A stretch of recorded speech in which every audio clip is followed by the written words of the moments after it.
අයියෝ පුතා. විකටෙන් තරගෙන නම් ඉවරයි. දැන් තෝරන්නේ අවුරුදු කුමාරයා. ඒකට තමයි ආවේ. පුතාගේ නම එහෙම කොහොමද? නම හොඳයි. එහෙනම් කියන්න බලන්න.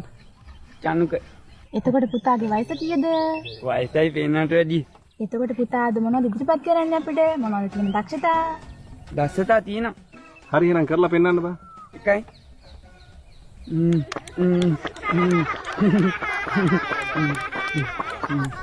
තව මොනවද පුළුවන්?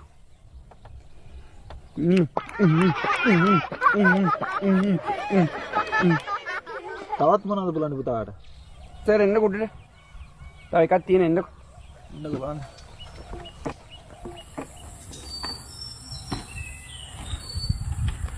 කරනවා බලන්න. ඕම් බලන්න සර් ඈ. සර්ගේ මේ මෙතෙන්ට මේ ඕන් අත දිගයි ඕන් ඈ. මේ මෙතෙන් තියෙනවා. ඊට පස්සේ අත කරකලා තිබ්බට පස්සේ මේ ඕන් කොටයි. ඔන්න මගුල අද මේ බයිනෝයි.